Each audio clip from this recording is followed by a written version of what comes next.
આખરે સુરતમાં કાપડ દલાલની હત્યા કરાવનાર મુખ્ય આરોપી ઝડપાયો છે। આ હત્યાનો મુખ્ય આરોપી છે અશફાક, જેને વાપીથી ઝડપી લેવામાં આવ્યો છે। વાપીમાં ડુંગરા વિસ્તારમાંથી અશફાકને ઝડપી લેવામાં આવ્યો છે।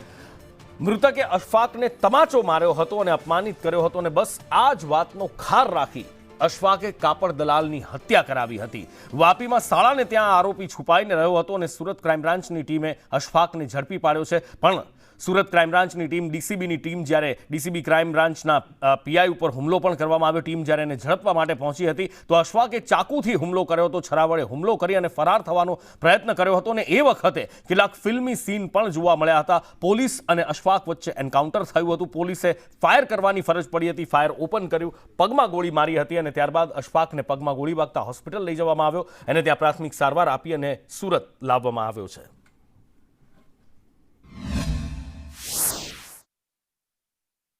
લિંબાયતમાં હત્યાનો બનાવ બન્યો હતો ને જે આરોપી છે એ સુરતથી ભાગીને વાપી ખાતે આવ્યો હતો ને વાપી છુપાયો હતો। હાલ જે છે આ વાપીના હરિયા હોસ્પિટલ પર આ પોલીસ કાફલો જોઈ રહ્યો છે। સુરત ડીસીબી ક્રાઇમ બ્રાન્ચની જે ટીમ છે એ આરોપીને પકડવા માટે વાપી આવી હતી ને ડુંગરા વિસ્તારની અંદર જે આરોપી સાથે છે જે પોલીસની ઝપાઝપી પણ થઈ હતી ને તે દરમિયાન આરોપી દ્વારા જે છે પોલીસ પર હુમલો કરવામાં આવ્યો હતો ચપ્પુ વડે। તેને સામે વળતો પ્રહાર માટે પોલીસે પણ છે જે સ્વ બચાવમાં આરોપીના પગમાં ગોળી મારી હતી ને આરોપી ઘાયલ થયો હતો અને ઘાયલ થયા બાદ જે છે ડીસીબી ક્રાઇમ બ્રાન્ચના એસપી સહિતનો કાફલો વાપી ખાતે જે હોસ્પિટલમાં પહોંચ્યો હતો અને હાલ જે છે આરોપીને સુરત લઈ જવાની તજવીજ હાથ ધરાઈ છે ને હાલ આરોપી છે જે હરિયા હોસ્પિટલ જે છે આ જ હોસ્પિટલની અંદર આરોપીને સારવાર આપવામાં આવી અને સારવાર બાદ જે છે આરોપીને સુરત ડીસીબી ક્રાઇમ બ્રાન્ચના એસપી સહિત પીઆઈ સહિતનો જે કાફલો છે તેને લઈને સુરત હાલ રવાના થઈ છે। ત્યારે સુરતના લિંબાયતના આસ્તિક નગરમાં યુવકની હત્યામાં ફરાર આરોપી જે છે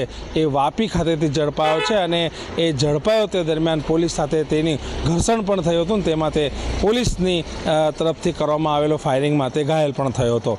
જાવેદ ખાન, સંદેશ ન્યૂઝ।